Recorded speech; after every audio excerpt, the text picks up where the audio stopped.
If you're a new boat owner and have some intimidation with launching a boat solo, or if you have issues with launching a boat when you're with another person, well, I'm going to show you something that's going to make it a lot simpler and a lot more effective in getting that boat in the water quickly and safely. I'm going to take you through the preparation process step by step and show you a product that's really going to make your life a lot easier. And that's coming up right here, only here on Live to Fish.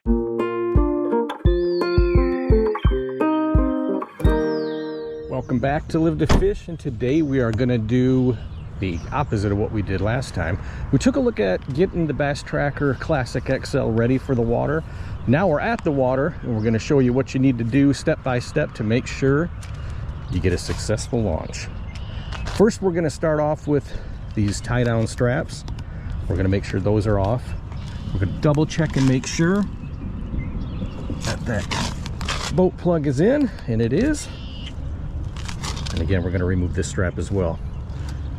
Can't forget the fact that we're going to also take off that transom saver and stow that away and put that back on when we get it back out of the water. So let's get started here.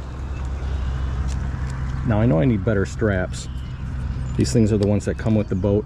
It's real easy, you just snap it. It's already tightened to hold on to the back of the boat. I didn't have to tighten it down anymore. I tried, but it wouldn't go anymore.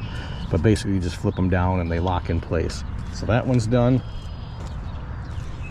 I'm gonna come over and flip this one up. Loosens it up just enough to get those off. I'm gonna set those right here while I go ahead and work on the transom saver. First thing we're gonna do is go ahead and unlock this pin. Not going to pull it out just yet.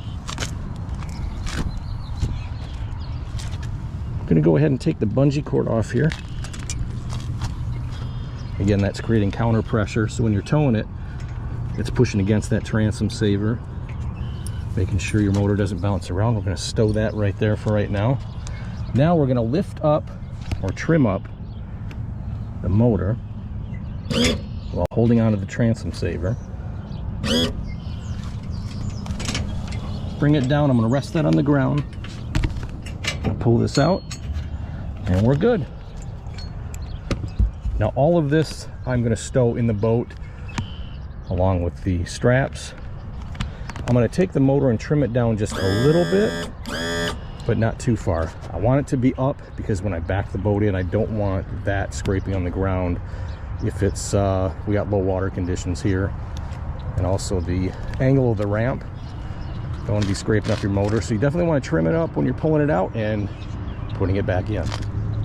So everything's good at the back, everything's good to go. Do the double, triple check on the plug there. We're good there. Now we're going to go around to the front.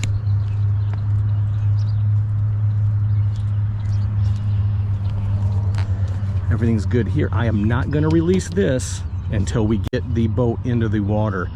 Or the trailer into the water, I should say. This is going to stay attached. If you remove this, you obviously run the risk of the boat sliding off the bunks, and I don't want to do that. The tires up there, that's the wheel jack. That's up. Now down here at the tongue, one of the things is obviously you want to keep everything connected. I have this locked up so that when I stow the vehicle and the trailer and out in the water, nobody's stealing my trailer. The lights, if you have an LED system, you don't have to disconnect it. So there's no issues with popping bulbs or anything like that once the trailer hits the water. I leave mine plugged in because I have the LED. You don't have to, but I do it just so that I remember not to have to reconnect it when I get back in. Also, this little connector here, that when you disconnect it and hang it back up on here, it's not exactly the sturdiest, and I don't want this thing falling and dragging all over the place. I don't want to damage that. So that's where I leave it. And here's a little lock that I put on back here, and that locks the trailer in place to the trailer hitch. So again, another point of security that keeps this thing from disappearing while you're out in the water. Now the Dock-It boat launcher is something that, again, it's for solo, but you can obviously use it with another person. It doesn't have to be for solo launching, but this is absolutely a necessity, in my opinion. If you're a first-time boat owner and you're not really familiar or comfortable with launching a boat, this makes it so much easier. So what we're going to do here is take a look and see what comes in this deluxe package. And again, I recommend the deluxe kit. I had to get the largest size because of the fact that the Classic XL has the cleats at the back and the very front. There are no middle cleats. There's also no posts or anything like that for it to mount to. So let's take a look and see what we got in the deluxe kit here.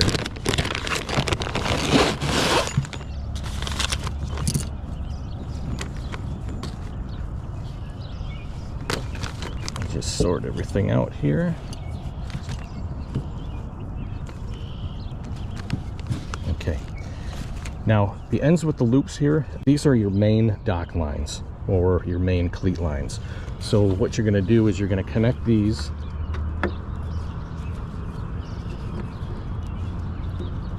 to the cleats. So I have one at the rear there. I'm going to run this one up to the front. And they're a bungee cord. You're going to stretch it out a little bit.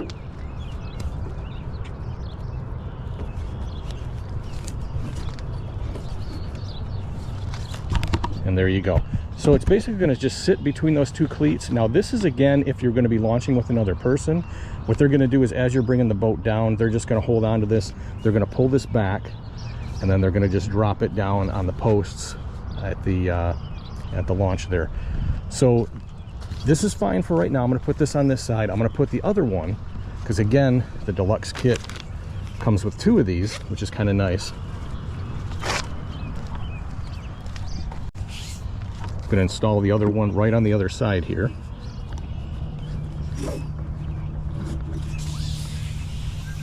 And again, bring it up. Again, it won't extend all the way to the next cleat, so what I'm going to have to do is stretch this out here.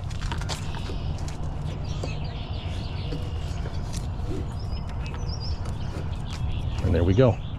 Now we have them on both sides, and you can easily launch from either side of the boat there. So now that you see how you can do it when you're launching with another person, let's take a look at these additional lines that they give you.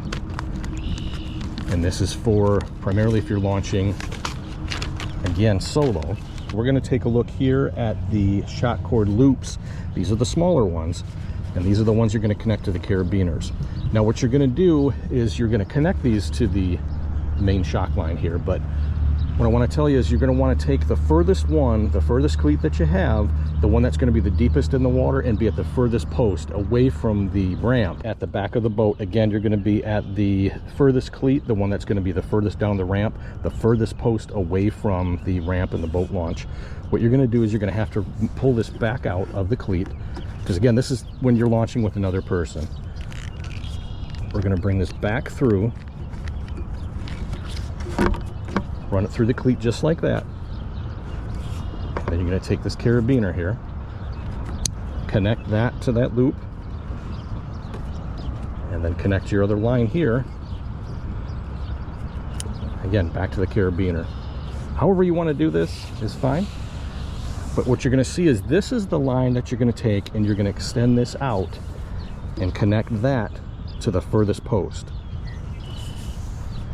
Now the other one, you're going to go ahead and connect this one up to a carabiner as well.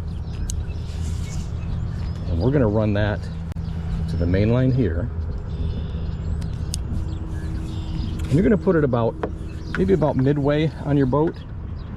And this one is going to attach on, maybe, depends again on the distance of the posts, but you're going to want them a couple, maybe one or two down. This is about where I had it when I launched it solo the first time.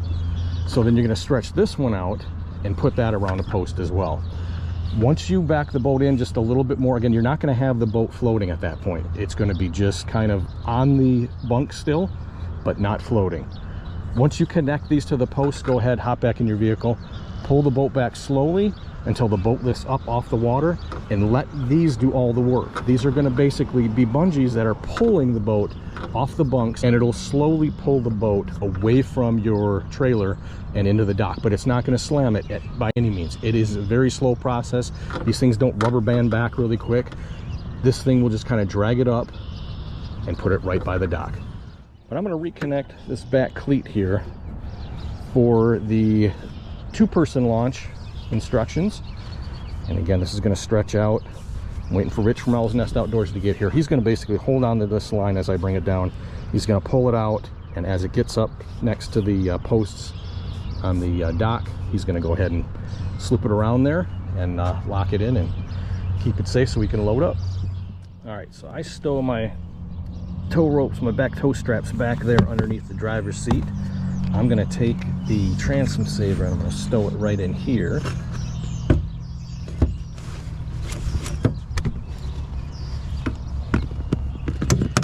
Move this around a little bit. I want that cutting into my flotation devices here.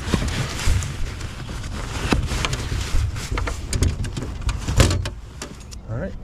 Now again, this is the 2-person demonstration of the Dock-It Launcher launch kit, and here is Rich from Owl's Nest Outdoors, who's going to grab that main line.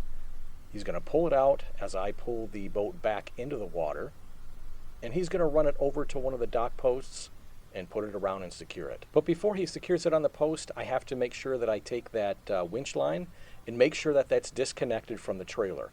Again, I don't want to do that until I have the boat in the water. I don't want this thing sliding off the bunks onto the ramp.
And you can see here Rich is going to adjust for that depth. He's going to move it down to the posts that are farther down the dock and right where they should be as the boat comes off the trailer.